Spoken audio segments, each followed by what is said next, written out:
हरे कृष्णा, राधे राधे, जय श्रीमन नारायण। कैसे हैं आप लोग? आशा करती हूँ कि श्री नारायण और माँ लक्ष्मी की असीम कृपा आप सभी पर बनी रहे, आप सभी स्वस्थ हो, अच्छे हो।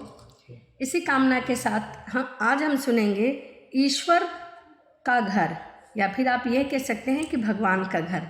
तो आइए ज़्यादा देरी न करते हुए कहानी को शुरू करते हैं। एक दिन एक अमीर व्यापारी किसी काम से एक गांव में जा रहा था।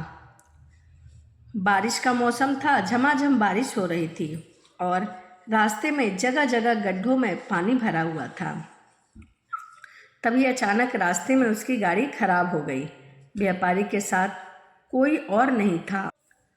उसने गाड़ी सड़क के किनारे खड़ी कर दी और किसी वाहन का इंतजार करने लगा, लेकिन घनघोर बारिश और तूफान की वजह से सड़क सुनसान था। शाम ढलने लगी थी तो व्यापारी को चिंता सताने लगी। अचानक उसने देखा कि एक गरीब व्यक्ति साइकिल से वहीं पास से गुजर रहा है। सड़क किनारे अपनी गाड़ी में बैठे बैठे उसने साइकिल सवार व्यक्ति को आवाज़ देकर रोका और कहा कि कहीं गाड़ी बनाने वाला कोई मैकेनिक है? यदि मिल जाए तो मेरी गाड़ी बनवा दो। साइकिल सवार ने बताया कि इतनी बारिश में दूर दूर तक कोई भी मैकेनिक नहीं है।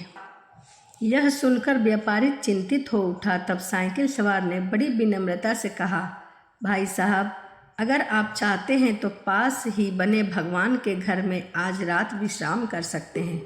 वहाँ आपको रहने की, खाने की सारी सुविधाएं मिलेंगी। व्यापारी राजी हो गया। उसने सोचा कि आज रात मंदिर में ठहर कर अगले दिन सुबह वो गाड़ी की मरम्मत कराकर कोई रास्ता देख लेगा।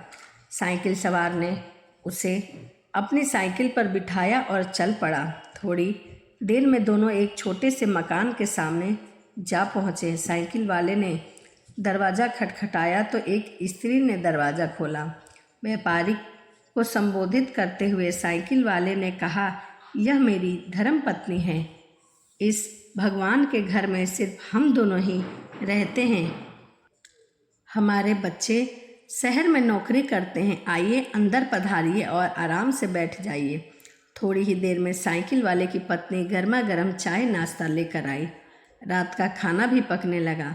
व्यापारी को सब कुछ अच्छा लग रहा था, लेकिन उसे एक बात समझ नहीं आ रही थी कि साइकिल वाले ने अपने घर को भगवान का घर क्यों कहा। यह कोई मंदिर तो है नहीं, आखिर उसने ऐसा क्यों कहा? तो उससे ही पूछ लेता हूँ, क्यों ना अपने मकान को कोई भगवान का घर क्यों कह रहा है।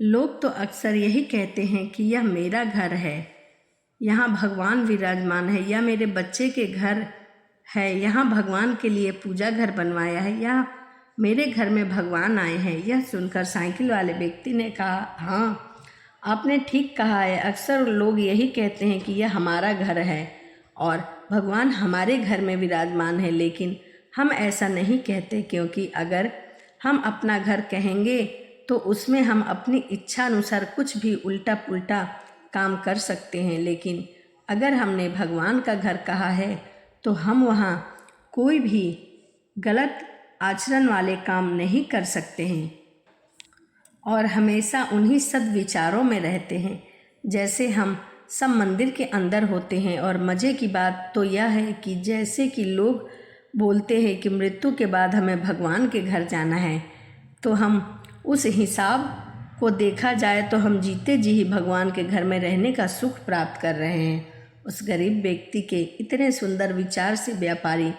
बहुत प्रेरित हुआ और उसने भी अपने घर को भगवान का घर कहने का मन बना लिया। तो यह भगवान के घर की कहानी थी।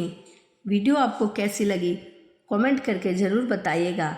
और इस कहानी से हमें यही सीख मिलती है कि हमारा इस दुनिया में कुछ भी नहीं है, जो है ईश्वर का दिया है। हम सभी जानते हैं कि हमारा कुछ भी नहीं है, फिर भी मेरा तेरा करने के चक्कर में हम उलझे रहते हैं। इसीलिए अपना घर, संपत्ति, पैसा, सब कुछ भगवान के नाम समर्पित कर दो और कहो कि भगवान, यह मेरा नहीं, आपका है। आपको जैसे चलाना है, जैसे रखना है, वैसे घर को चलाइए और रखिए। फिर देखिए उसका चमत्कार। तो चलिए वीडियो को यहीं समाप्त करते हैं और मिलते हैं अगली वीडियो में। वीडियो आपको अच्छी लगी हो तो कमेंट में राधे राधे लिखना ना भूलें। तो चलिए मिलते हैं अगली वीडियो में। राधे राधे, जय श्रीमन नारायण, हरे कृष्णा।